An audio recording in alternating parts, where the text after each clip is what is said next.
Oh, hello, and welcome to the Sports Hour on WNYF TV. Special Halloween edition. Happy Halloween. You guys look pretty spooky, I guess. no parents. I'm Batman. To kick things off, we have a recap of this week in the NBA.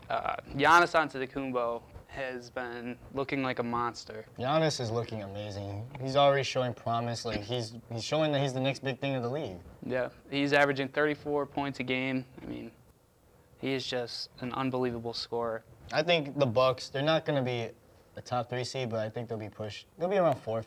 You think? They could possibly be 4th in the East. Depends on how Jabari Parker it comes back. But I feel like Giannis, he's going to develop throughout the whole season. He's already amazing as is, and he's going to keep developing. He's going to keep putting up numbers. He's going to keep progressing as the player he is. And he's showing that from last season, he was already amazing. Now he's performing at an even higher level, which is just phenomenal. So, yeah. You know, I know you can't take me seriously looking at me like this. But let's try to hold it together. Giannis is looking good, and he's still very young, so he's got many years ahead. And he's not the only young player that's been playing very solid this entire season. It's been the Eastern Conference. You got Aaron Gordon. Yeah, he's playing great for the Magic. The whole Magic has been surprising. Magic, they're being really surprising. Like you said, they're really great this season. They beat the Cavs. The Cavs have been, speaking of the Cavs, what's going on with them, man?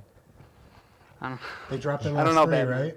I think they did drop the last 3. They have not been playing good. They lost to the Knicks the other day. The Knicks. I know. I had in my class, some dude was going off about for his speech how the Knicks beat the Cavs, and that's a disgrace, an embarrassment. It's terrible. Like you said, every NBA team is a professional team. Yeah, that's in any sport, any league. The team is professional, so you don't know. And like everyone's saying, the Cavs, the Warriors are gonna be phenomenal, but then you got teams that are surprising those teams, upsetting them. Like the Grizzlies are playing phenomenal. They're coming into form. Surprising young players like Dejounte Murray from the Spurs. He's playing great this season. He was basically not used that much last season. Teams are, like I said, are surprising. As we said, the Magic are surprising, and you also have another surprising team. Who were we talking about? Jesus Christ. Pistons. The Pistons. Yeah. There's another one we were talking about too. Anyways, the Pistons are playing phenomenal. I'm surprised that they're doing that as good as they are. They lead the East, right? Yeah. That's extremely surprising to me. Andre Drummond's leading the charge, 13 points, 13 rebounds. How's Avery Bradley doing? Avery Bradley's been playing well for him. I think he's averaged around 14 points, around 3 rebounds and 4 assists. I mean, that's not bad. That's not bad at all. And with his great defense, it seems like Detroit's figuring it out, at least for now. Detroit, the Magic. The Magic have been really surprising, as I said earlier. But all these young teams, even like Ben Simmons is playing phenomenal.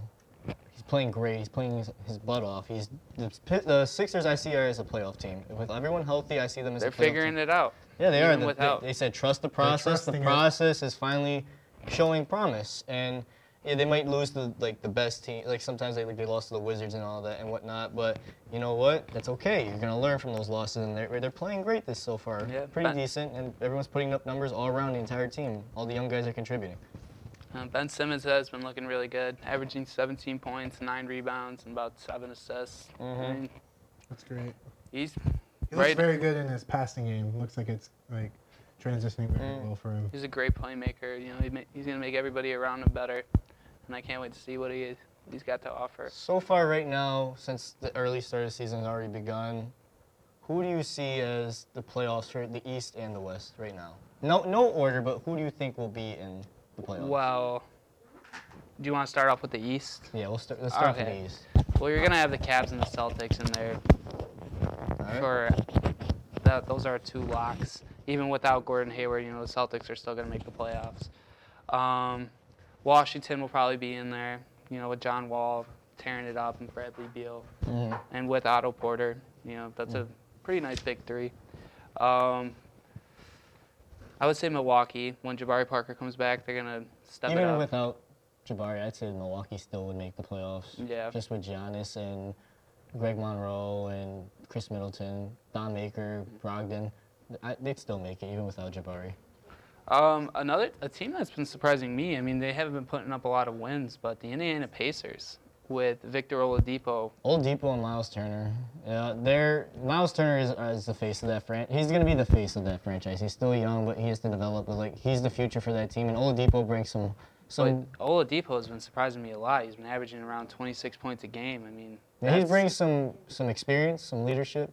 And surprisingly, he didn't do that well for OKC last year. He did okay. He did okay, but he didn't do. But now he's the #1 option, and you could see that's what he flourishes in. That's where he likes to be. If you really think about it, like if Russell Westbrook used him more, I mean, he could have been a phenomenal second option to him. He wouldn't have been a Kevin Durant, but I mean, he still would have put up mad points. And I don't know. I like Victor Oladipo a lot. I feel like a lot of people slept on him. Yeah.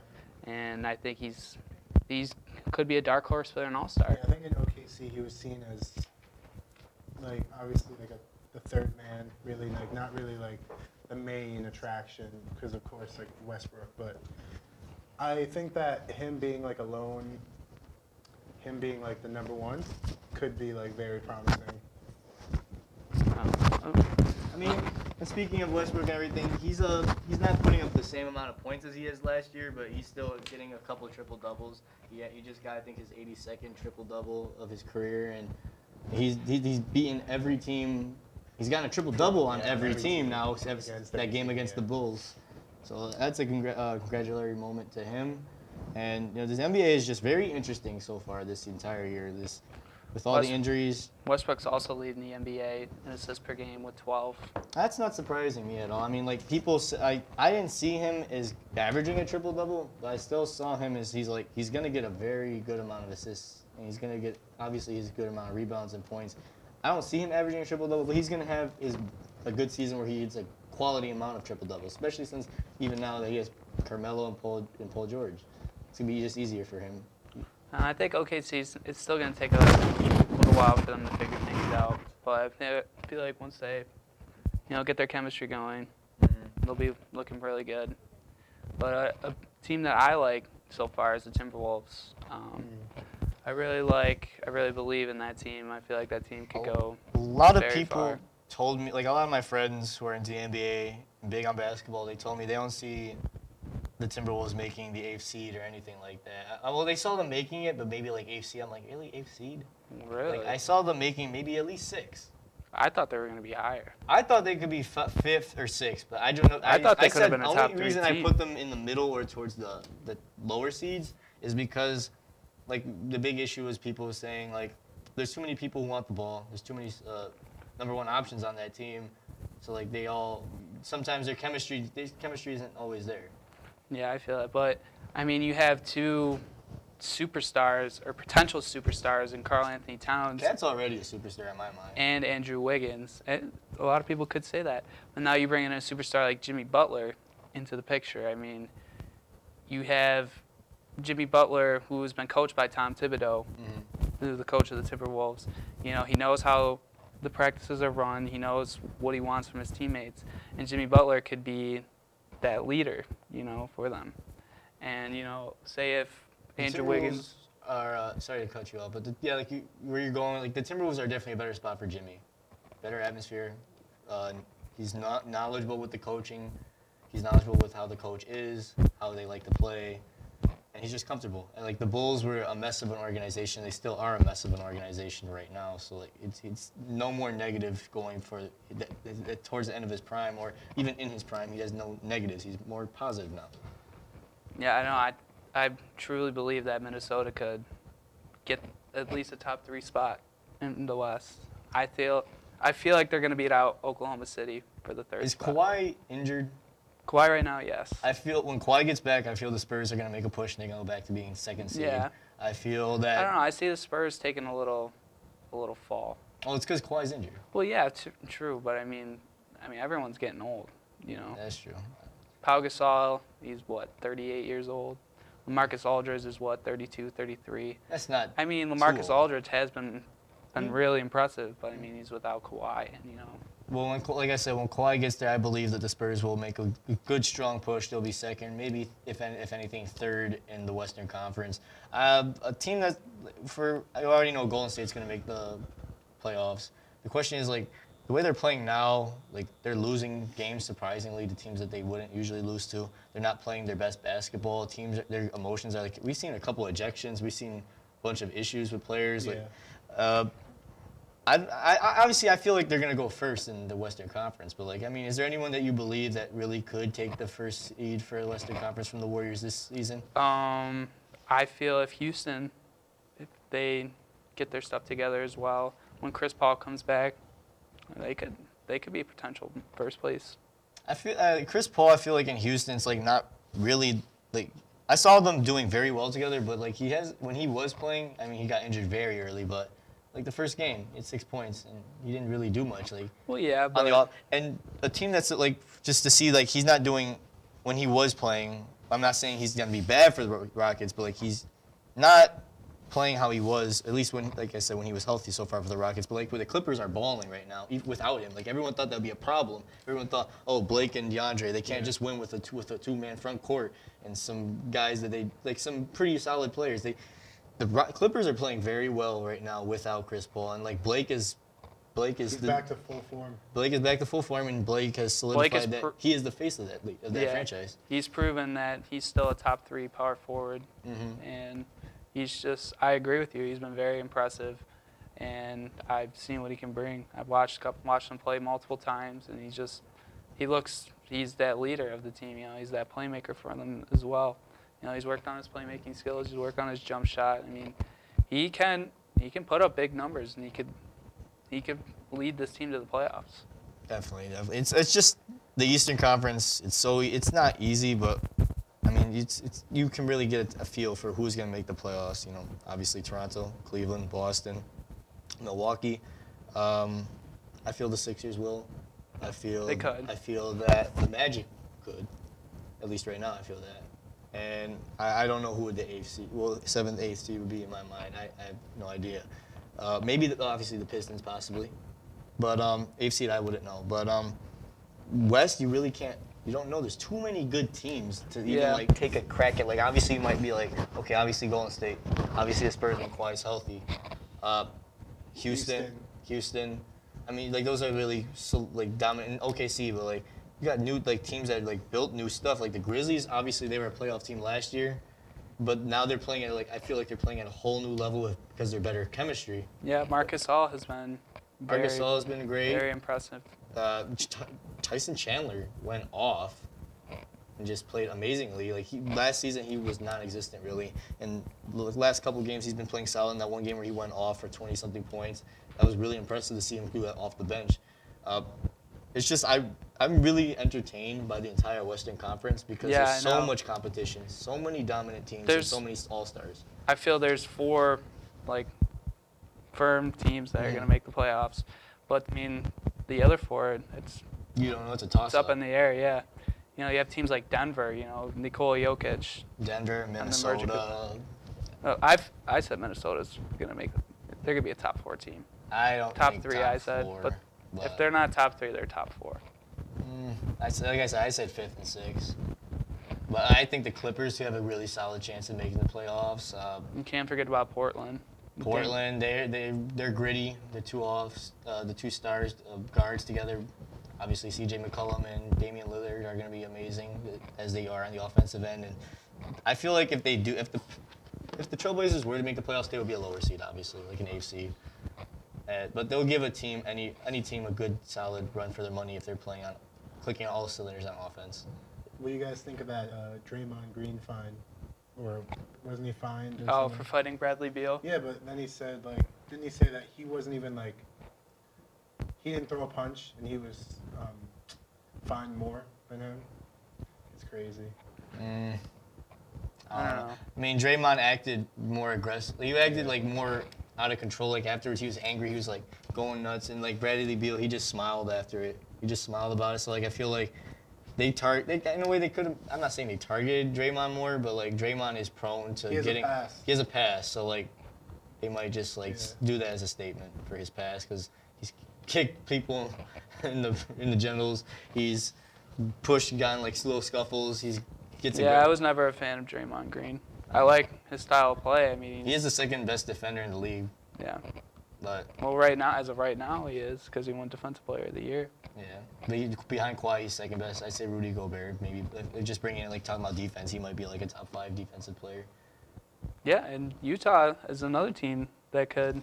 Oh yeah, Utah. Possibly make the forgot about playoffs. Utah. Utah, I'm surprised that they're doing so good without Gordon Hayward, but yeah, they could make a playoff push if possible. And the Pelicans, of course. Yeah, can't forget about them. You know, Boogie's going off.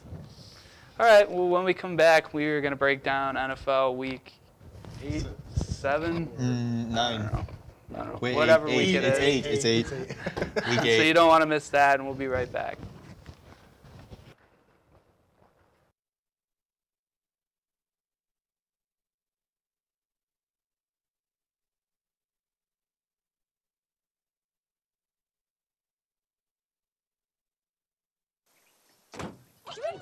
They'll test you. Try to break your will. But however loud the loudness gets, however many cheese puffs may fly, you're the driver, the one in control. Stand firm. Just wait. And move only when you hear the click that says they're buckled in for the drive. Never give up till they buckle up.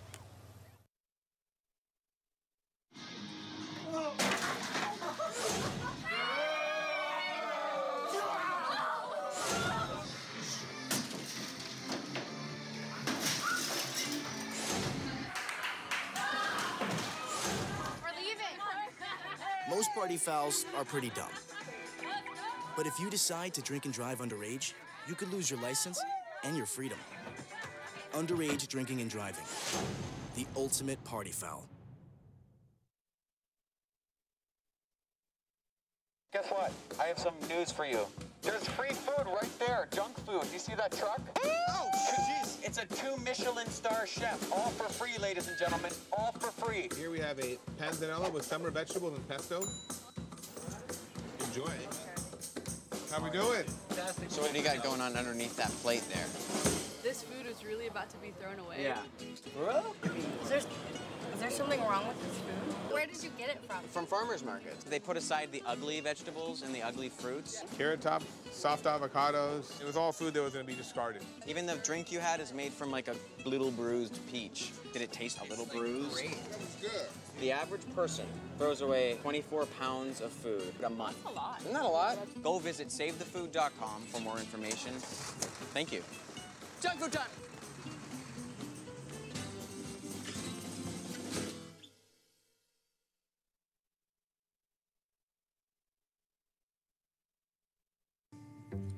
But you are exactly what I'm looking for.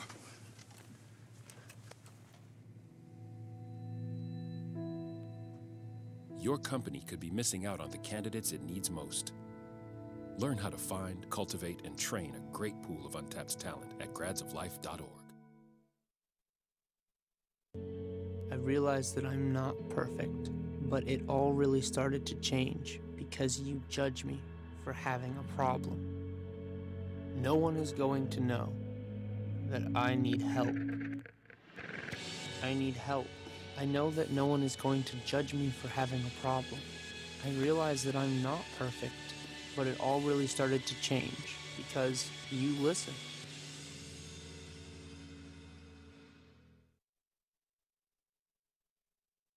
I guess sometimes things just happen. Devastating things. It's got nothing to do with fairness. Bam. Your whole world changes in an instant. And you never see it coming. That's what happened to me. The day my mother had a stroke. I'm Paul George, and I want you to learn the signs of a stroke fast. F-A-S-T. F. Face drooping. A. Arm weakness. S. Speech difficulty. T. Time to call 911. Because the sooner they get to the hospital, the sooner they'll get treatment. And that can make a remarkable difference in their recovery. Protect the ones you love. Spot a stroke. F-A-S-T. Fast. guess what? I have some news for you. There's free food right there, junk food. You see that truck? Oh, jeez. It's a 2 Michelin star chef. All for free, ladies and gentlemen. All for free. Here we have a panzanella with summer vegetables and pesto. Enjoy it. How we doing? So what do you got going on underneath that plate there? This food is really about to be thrown away. Yeah. Is there something wrong with this food? Where did you get it from? From farmers markets. They put aside the ugly vegetables and the ugly fruits. Carrot top, soft avocados. It was all food that was going to be discarded. Even the drink you had is made from like a little bruised peach. Did it taste a little bruised? Great. It was good. The average person throws away 24 pounds of food a month. That's a lot. Isn't that a lot? Go visit SaveTheFood.com for more information. Thank you. Junk food time!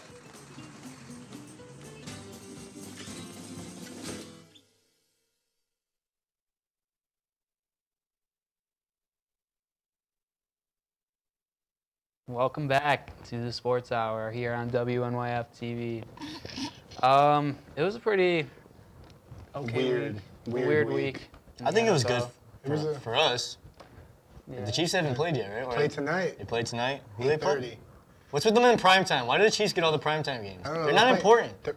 They're playing Denver though. I'll tell you that. And Denver's been looking pretty bad. So inconsistent. Pretty bad. They lost to 21 they lost by Chargers. Yeah, to they the got Chargers. shut out by the Chargers last week. Okay, let's talk about this. Let's talk about the earlier games. So we started off with Thursday with Baltimore and Miami playing. Baltimore beating the Dolphins 40-0. Wow. Miami just looked terrible. Matt Moore played horrible.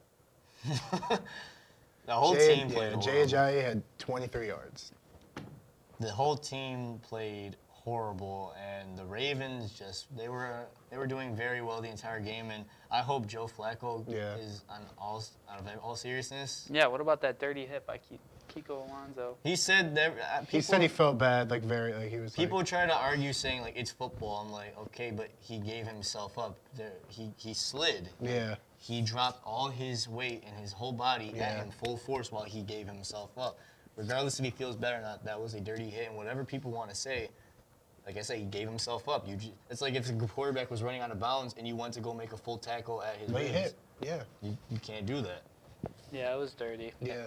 I felt bad. But hopefully Joe Flacco, he was playing pretty decently that game, and just seeing him get decimated by that hit, and I think he had a pretty bad concussion. He was bleeding out his ear and everything. Really? He didn't even know, he didn't know where he was. He looked shell shocked. He didn't know where he was at half the time, but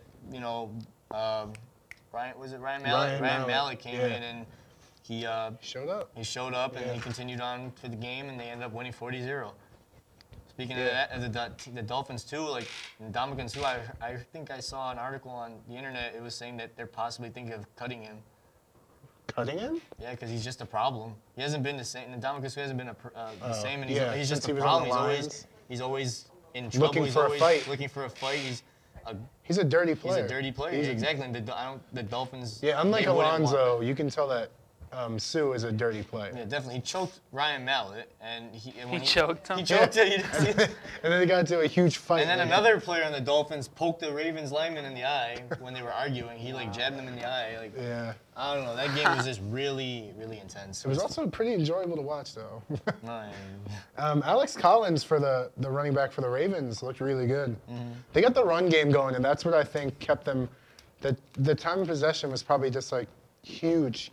The differential, it was just probably huge. Like Baltimore's probably had like almost 3/4 of the game with the ball because Miami couldn't do anything. They just had 3 and outs continuously. It was crazy. Yeah. It was just a really bad game for Miami, good game for Baltimore for that game. But if you're a Ravens fan, that's good for you. If you're a Miami fan and you're a Bills fan, the Ravens, anyone in the AFC East, that's good for you that they lost. Yeah. Next game though, Cleveland, Minnesota. For the first half of this game, it was looking pretty competitive. Yeah, and then Minnesota took the win. Yeah, Minnesota just said, okay, what are we doing? 33-16. Mm-hmm. DeShone Kizer, he's just still looking like an unexperienced rookie. Yeah. He's gonna learn. He's not gonna play his best. You're gonna trust the process with him. So hopefully the Cleveland they have never done for like the last 2 decades. You know, take the time with a quarterback, take the time with a coach. Hopefully they do that with Kaiser. They've went through so many quarterbacks. I like Kaiser. I liked him in college, and right now I think he has potential. Where did he go to school? I think Notre Dame. Yeah. I liked him in college. I liked him here. I think he has potential. They just need to develop him, and the Browns have been never known to develop quarterbacks. Yeah. And if you go to the Browns, basically a death sentence for quarterbacks. So I'm hoping they keep him. I'm hoping they don't just toss him aside and like his career fizzles out because he was drafted by a team that's known for bad development. Minnesota, though, they're looking like one of the hottest teams in the NFL right now. Obviously, I think Case Keenum's still looking good. Case Keenum is looking really good. And I feel that the Vikings will go deep in the playoffs. How far do you predict? I feel like it's a toss. Divisional? Divisional, and if I feel like they could win a divisional, it depends who they play. And it depends if Case Keenum's in, Sam Bradford's in. It depends like how the health of the team and like if they can keep this momentum going. Yeah, when Bradford came back from injury, that one game he looked rusty, because obviously he just came back from injury. Yeah. But then again, you can't. Everyone's different because like Luke Kuechly, we'll talk about that later. He came back off injury and he had 8 tackles and a sack. But everyone's different. Buffalo and Oakland. Good win for the Bills. Thank you, Buffalo. Great win for the Bills. That Oakland would lose. A lot of people thought Oakland was going to chalk up a win here. Yeah, especially how they beat the Chiefs. We said Buffalo, yeah. I said Buffalo because their defense and like even their offense. I was worried about this game though. Oakland's a really good team, but Buffalo, they played well. You know? Yeah. Carr hasn't been himself, and I like Derek Carr a lot. I love Derek Carr, so I hope this isn't like something that's going to continue with him. I hope he can bounce back from he was doing good in the beginning of the season, got hurt, now he's just playing bad. I hope if next season or even later this season towards the end, he can bounce back and show potential because I love Derek Carr, like I said, and I think he has the possibility. He can be a franchise QB. He can be one of the elite QBs in the future. Yeah. Yeah. But it was a great win for the Bills. You know, Tyrod, you know, he's still showing that he can lead this team. You know, LaShawn McCoy is... He's doing what he has to do. LaShawn McCoy is staying healthy, and he is contributing week in and week out on the ground. He's showing that he is a top 5 running back. Top 3, I would say. See, Tyrod is doing...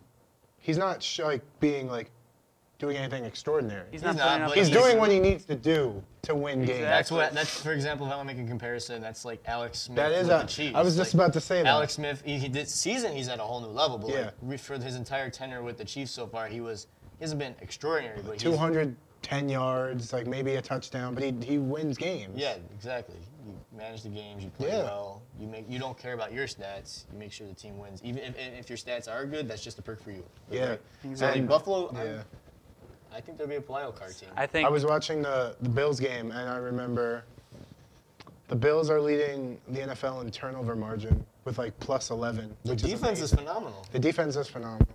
They just gave away Marcel Darius, though. That was a big loss. But I mean, he's that run stuffer up the middle. He didn't play a lot though, and he also was just a. He's turned into he's lazy, you know. And Sean McDermott, I love Sean McDermott. You know, he's sending a message. Even though Marcel Darius was one of my favorite players. Yeah. I mean, if you're not gonna put the work in and he's not putting the work in. His off-field issues are obviously a thing, and because you can have all the talent in the world. Yeah. So if you don't put work in, you are lazy, and you don't care about, you're not going out there and like not trying. Exactly. You're not technically good. And it was a good message sent to the team. Yeah. As we all know, I love Sean McDermott, obviously, because he was an ex-Panther staff, and he was phenomenal for our team, and I was happy when he got a job, and I was sad at the same time, but I knew that he doesn't put up with anything, and like, even though he got rid of a good player, he sends a message, and the team still produces.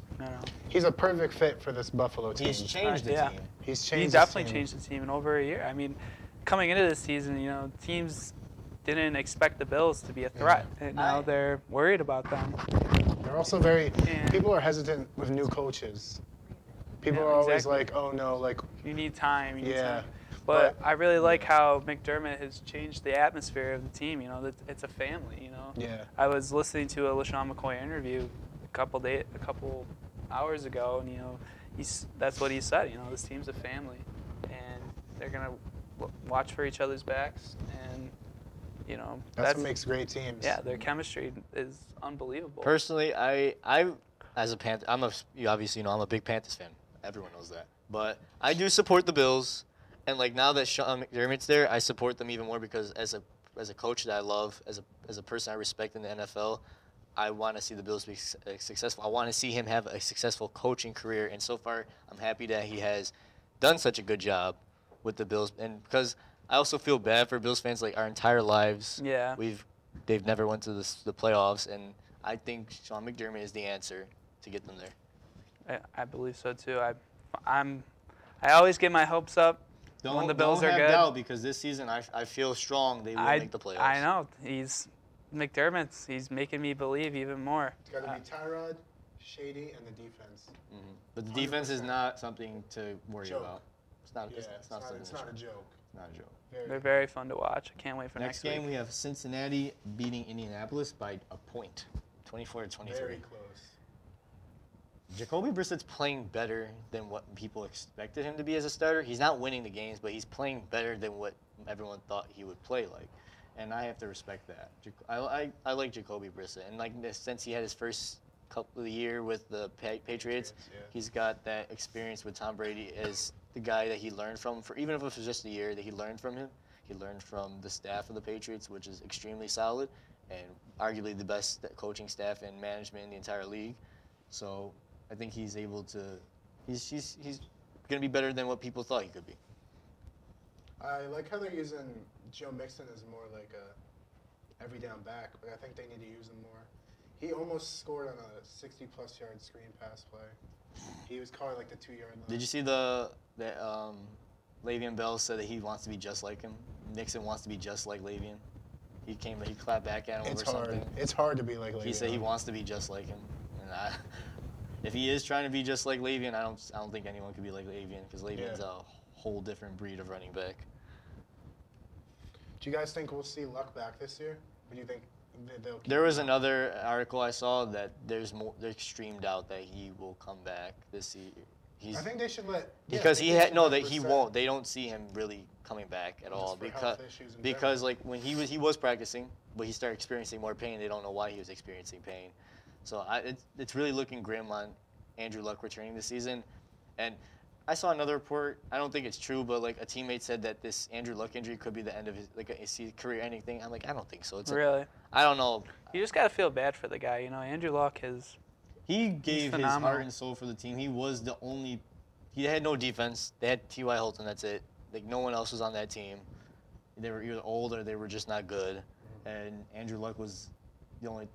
If without him, the Colts would have been nothing for the entire time he's been there in the NFL. He led them to the AFC Championship against the Patriots before. He led them to playoffs numerous times, and now they can't because he can't do it solely by himself, especially after these injuries he's been taking. Yeah. Pats and Chargers. I think that was a good game.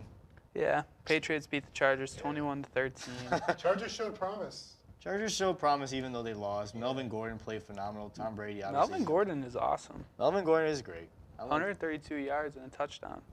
You mean he'll easily finish top 10, top 5. In running yards, rushing yards at least. Yeah, he's good. That was a good game though.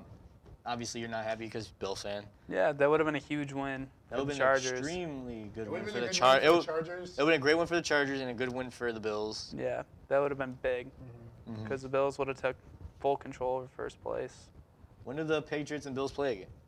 They don't play until December. It's like the end. December? Oh, well, that's going to be a really good matchup then because yeah, it might be the deciding factors of who takes the division because those two teams are playing phenomenal. And it's this Patriots offense and the Bills defense. So like it's going to be like that kind of matchup. Yeah. And as you know, defense obviously is the reason. Defense wins championships, defense wins games. So I could see the Bills beating the Patriots once. Yeah, I got them beating them at home. I have the Bills actually going 11-5. I said 10-6. 10-6. That's promising. I think they're going 10 or 11-5. I say 10-6, but that regardless, whatever they're still gonna make the playoffs, I believe. Hopefully. Next game, Saints and Bears. I'm upset the Saints squeezed out with the win because now they still have control of the NFC South, and that's upsetting. But the big story here was Zach Miller, his injury. Oh. I showed you guys this. his injury on video, his whole lower leg basically did a whole 360 as if it was a noodle. Yeah. It looked like a corkscrew. It was disgusting. Wow. Worse than Gordon Hayward's injury that we talked about. It was very scary watching that. And they, like I said, they could have possibly had to amputate the leg. It was such a bad injury. But thankfully he's fine. Well, he's not fine. He's not fine, but they prevented that he needed amputation. Yeah, he was still in a hospital in New Orleans. He didn't go. He's back still to the gonna team. be there. He's with Bears medical staff as well. They're with him in the hospital. He needs to be cleared first, actually. It's gonna take a while until he's actually cleared. That was a scary injury. That was a horrifying injury. The worst thing was that. Oh, he had a touchdown. They called it back. A touchdown. They called it back. Because I know. I was watching the replay too. It looked like he was down with the ball. They said it wasn't. They took it back. I was like, wow. Wow.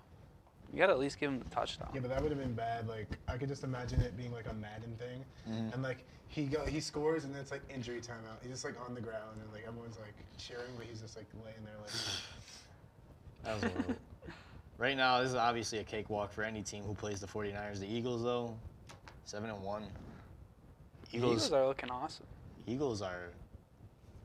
Wait, I think they're. about the Falcons and Jets. Oh, I'm so sorry. Can't we just finish the Eagles and Niners since I just talked about it? Dang. The Eagles beat the 49ers 33-10 as Carson Wentz had 211 yards, and the Eagles defense had 2 defensive touchdowns. Carson is playing phenomenal. Carson is actually the first quarterback since Dan Marino to lead his team to 7-1 or better, and he's playing phenomenal. He has 19 touchdowns passing. He has a good amount of yards. He's in their 7-1. I see the Eagles going to the NFC Championship. You do? I see the Eagles. Yep. They could be a dark horse for a Super Bowl. They you definitely could be. They're If definitely the story. Carson of the NFL. Wentz continues to play like how he has been playing. You know, he's still. Their defense shows that they can step up. You know, with 2 defensive touchdowns. Their defense has improved significantly from the years, and right now, Carson Wentz and the Eagles are looking They're like the team to beat. And Wentz is looking like MVP candidate. He could very well be. And now we can go to your game that you didn't want to, cry about. Falcons and the Jets. The Jets almost had another victory. I was hoping they would win. Falcons squeaked this one out, 25-20. This shows though, like the Jets aren't that weak. Obviously, we were saying they weren't that weak, but it also shows that the Falcons are weak. Yeah, it starts for the Jets. It starts with the quarterback. McCown's been playing pretty good. It's just not like anything. They're like the Niners, except they can actually win. Yeah. Like they lose close games, and they put up a decent amount of points. Except the thing is, like when during preseason when Quincy Enunwa got hurt, Robbie Anderson had to take that first step as being the #1 wide receiver.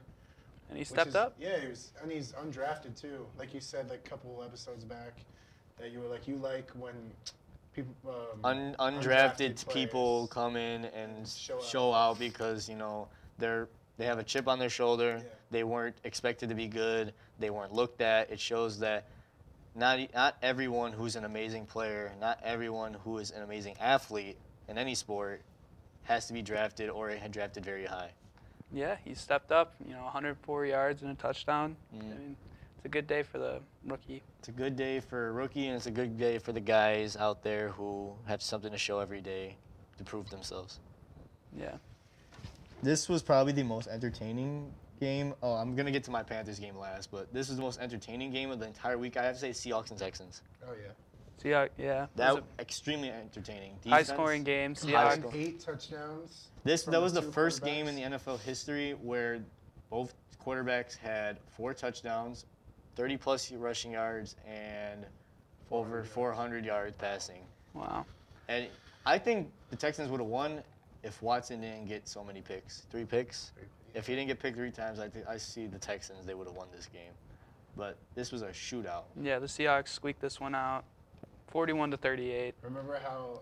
And they won off some really bad defense at the end of the game. And, like no one was checking Jimmy Graham at the end. No one was, and I forgot what wide receiver for the Seahawks. He caught he had a defender on him. The defender just like completely gave him space, and he just caught an easy bomb, and that set them up. So. Remember how like we thought that the Seahawks O-line was gonna be horrible? Like. I mean, they still aren't the best, but now they recently with the trade with the Texans, they can beef up their O-line. Dwayne Brown. Yeah, they can beef up the O-line. which I'm not happy about because I see the Seahawks as a major threat to any NFC team. Deshaun Watson did get a lot of high praise from Seahawks. Deshaun Watson is, like I said. Richard Sherman and Russell Wilson both said that he's going to be a top 5 quarterback. He's a franchise quarterback right now already for that team. I don't care if you want to say it's his first year and everything.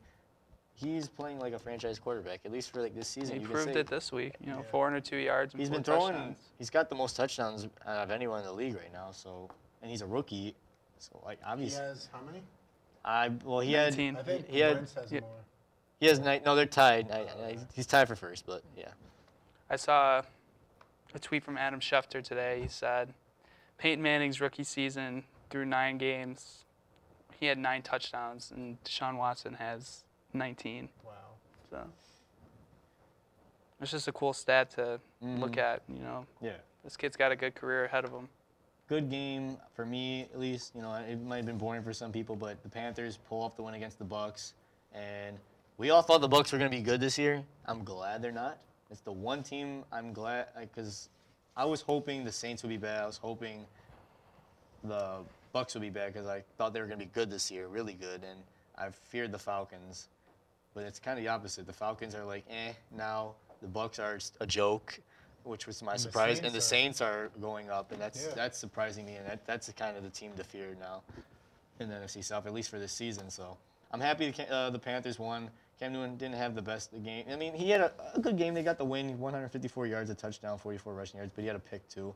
But it's whatever. We got the win. I'm happy. I have nothing really to talk about much. Panthers beat the Bucs 17-3.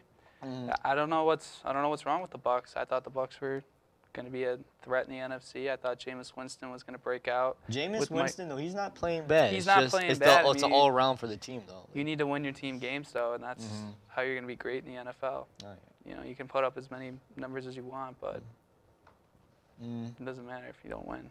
Next game, Cowboys and Redskins. Redskins losing, had 19. The Cowboys had 33. Ezekiel Elliott just went off again with 150 yards and 2 touchdowns, and the Redskins didn't look impressive, and Kirk Cousins didn't look impressive.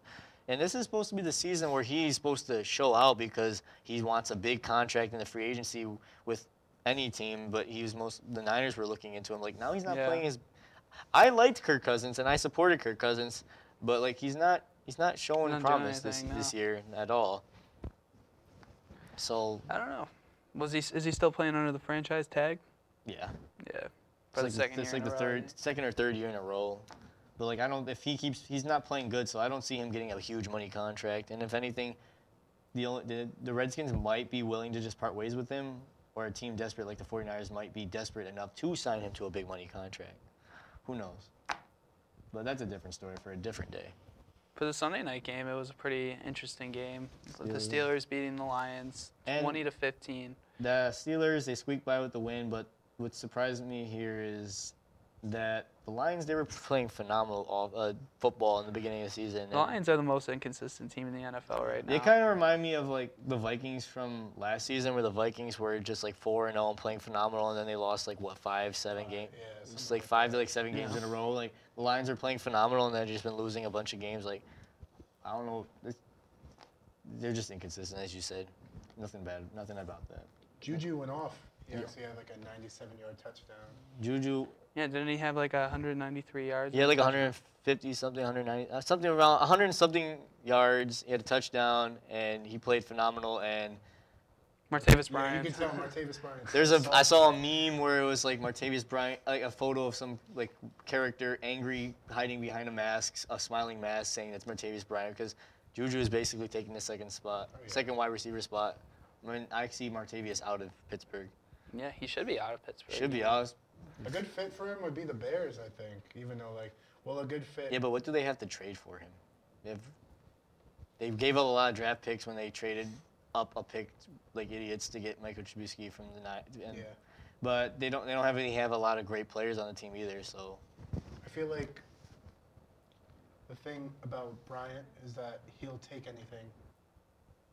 I think with this frustration that he has, I think he'll take anything, really.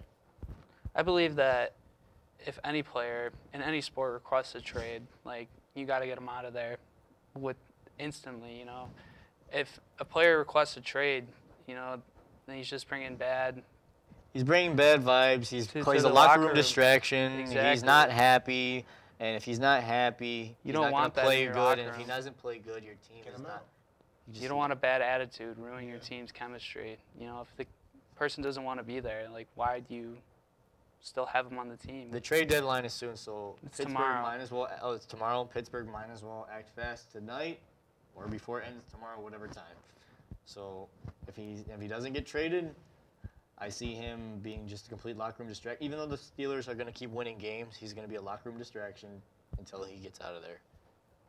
For the Monday night game, Broncos versus Chiefs. So That'll be a fun game I to see watch. Chiefs winning, but who knows, because the Chiefs have lost the last 2 weeks in a row. And Yeah. the Broncos are inconsistent, so we don't. This could be a big game for the Broncos to bounce back. You know, the I think Broncos could. or the Chiefs to bounce back. I think it's going to be a good game either way.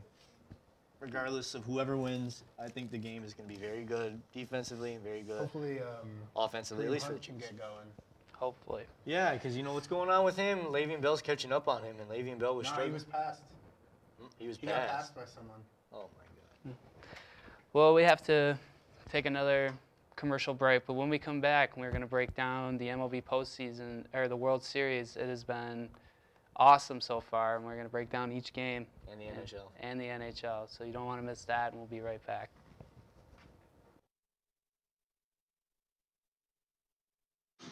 Most party fouls are pretty dumb. But if you decide to drink and drive underage, you could lose your license and your freedom. Underage drinking and driving, the ultimate party foul. You've messed up your son's haircut. Do you try to fix it? Work with what you've got? Or show solidarity? Thank you, babe. You don't have to be perfect to be a perfect parent. Thousands of teens in foster care will love you just the same. This year, patriotism shouldn't just be about pride of country. It should be about love. Remember that to love America is to love all Americans. Because love has no labels. Había un niño que era muy sensible a luces y sonidos. Construía escondites donde no podían entrar. No le gustaba mirar a la gente a los ojos. Lo hacía sentir incómodo. Un día se descubrió que tenía autismo. Con ayuda, poco a poco, aprendió a vivir mejor con ello. Mientras más pronto se diagnostique, mejor. Conoce las señales en autismspeaks.org. Your son wants to get a cat, but you're allergic. Do you A, prepare yourself,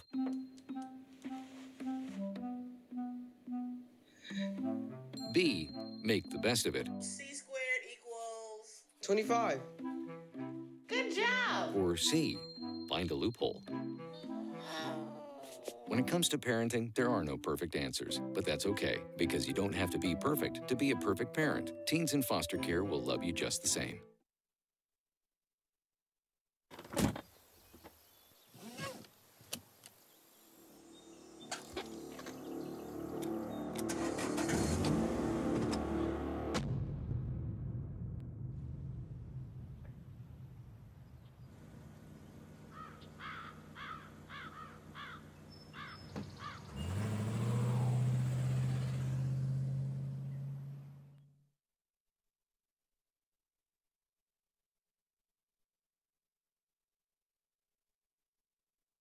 We cannot be bystanders. We can stop to make sure someone is okay. We can warn someone when their drink isn't safe.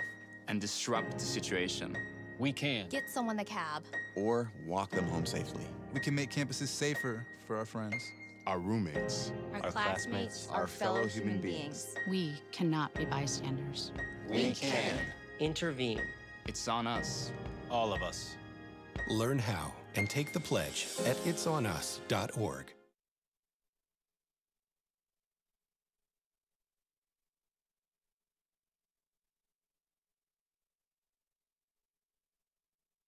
I'll be right back. Hi. You think you're probably sober? Yeah. But you're thinking about taking the back roads home, just in case. If you're probably sober, then why would you do that?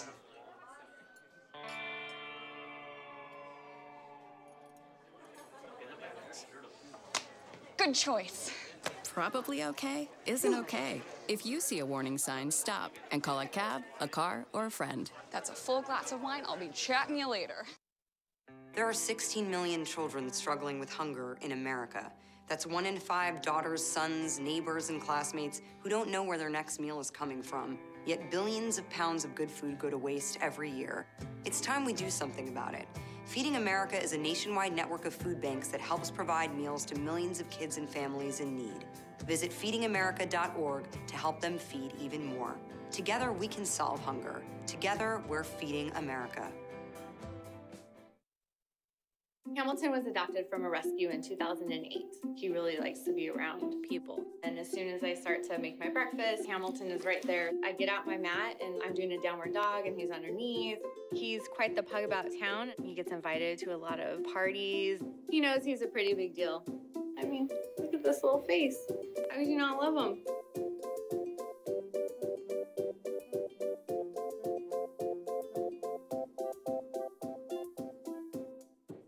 It's me, Artie.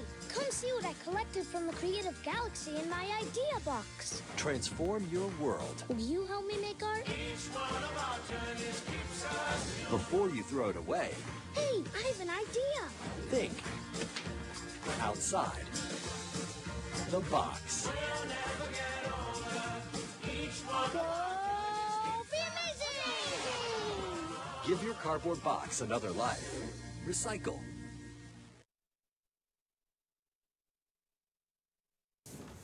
Oh, welcome back to the Sports Hour. Sorry, I was zoned out there. Our dear friend Joe, pretty tired. Sorry about that. Yeah, it's been a long day, and I still have a paper to write. The struggle of a college student.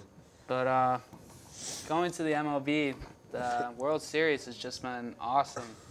It's been crazy so far.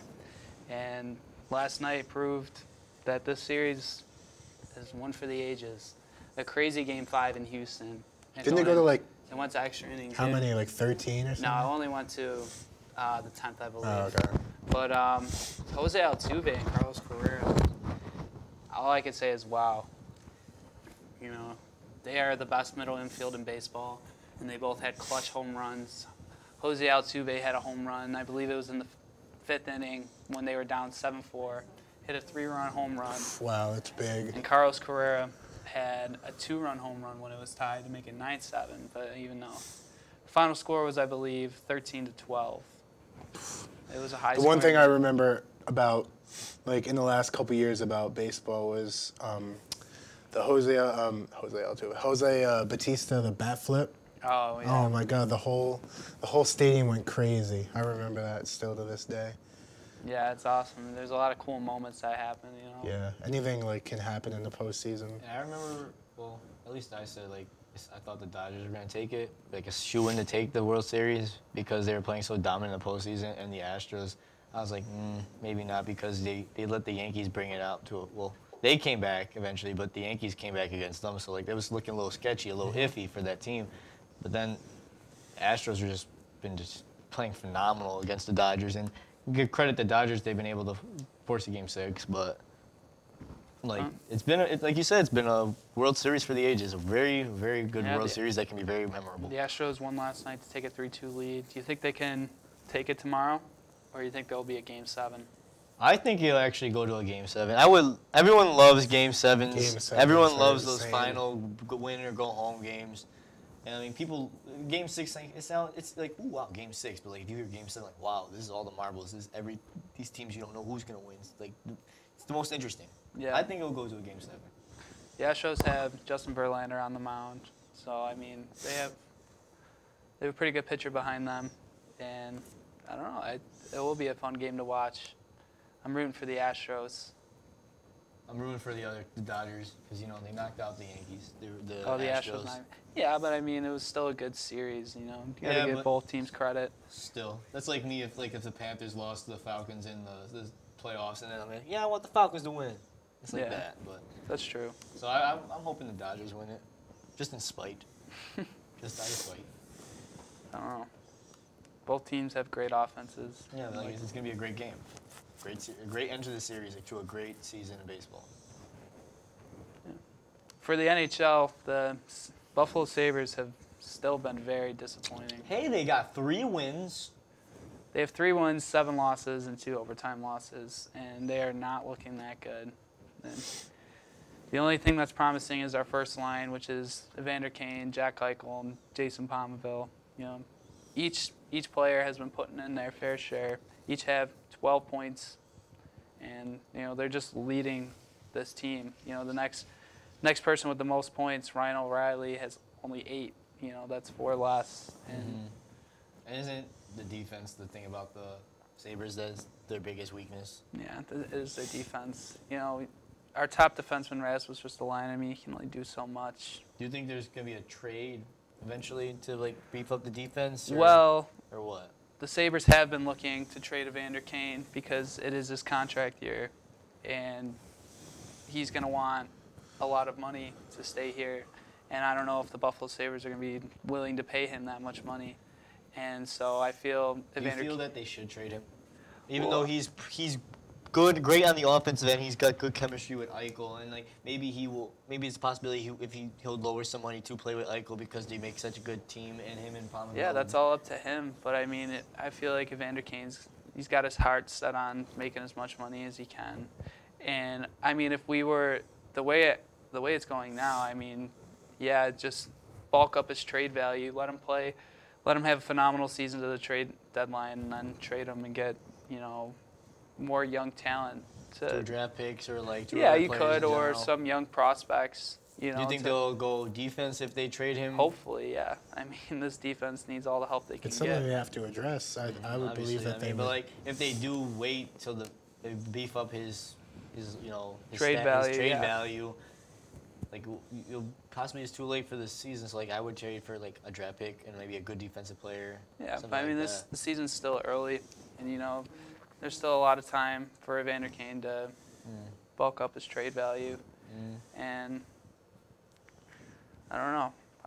You just look so disappointed when you talk about the Sabres. They're very stressful to watch. I mean, there's so many good games that we just should have won or should. Yeah, and we go up 2-1 against the Sharks, for example, and then lose 3-2. I mean, it's annoying to watch as a fan, and I mean, any loss is annoying, but like when you know that you should be winning some games, and you're not coming out with a W in games that you should win. Obviously, yeah, like I can see it's stressful. Yeah, I know. How's that new sorry to like cut you off, but how's that new franchise doing? Oh, the Vegas Golden Knights. They have been. Are they second in the conference? Their conference. They're 8-1 actually. Wow. Aren't they only like 1 game behind and from the Western Conference? The Western Conference, and that's their division rivals, Los Angeles Kings. Yeah, and I think Los Angeles and St. Louis both are still tied. But I mean, the Vegas Golden Knights, they've just been. Nobody expected this.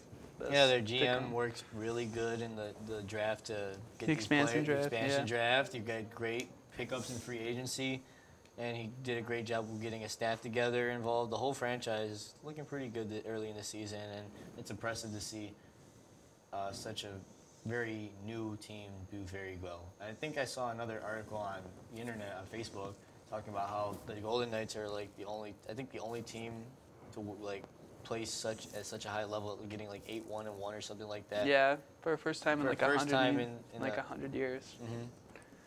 Mm-hmm. But yeah, I'm very impressed with how Vegas has been playing. Led by James Neal. He's putting up big numbers, and I mean, what more can you ask for them? They keep playing. City's got something to root for, at least in their hockey, because next year when the Raiders get there in football. Yeah, it's gonna be a lot of fun. It might be a lot of fun for Sin City, but who knows, because the Raiders they were looking good. I'm sorry to go back to football, but they're looking good after 14 years of being bad, and now they're looking bad again. So the Golden Knights are a sign of happiness for Sin City, for Vegas. Yeah. In other news, Steven Stamkos is still leading the NHL in points with 21, and his fellow line mate Nikita Kucherov has been leading the NHL in goals with 12. This Tampa Bay team is looking really nice. And how are they doing right now? I'm pretty sure they're still leading the league, or their conference, and they are always good, but this could be the year where they finally take that next level, next step up as a playoff contender team and be a cup final team. Right now, if you had to choose 10 teams in your top 10 in the NHL, who would they be? Currently, right now. Well, I'd put Tampa Bay in there, and I'd put Pittsburgh in there. I would put the Kings in there. I would put, I don't know, the New Jersey Devils have been very surprising as well. You know, they're second in the conference, and That's what I like to hear. the Devils. I'm a Devils fan, but like, I don't watch hockey, so. That doesn't make you a fan, then. I used to watch hockey. Do you now? No. Exactly. Wow. I'm still considering myself a fan. But you got to put the St. Louis Blues in there, too, with Vladimir Tarasenko. He's one of the top 5 forwards in the league, I think. You say the Knights, too? The Golden Knights? I mean, if they keep playing like this, It'd be great to see him in the playoffs. Like, that'd be really just, like awesome. Expansion team going straight to the playoffs in their first year, getting a run at a championship in their first year of existence. That'd be awesome. That'd be quite the story. The Colorado Avalanche did that.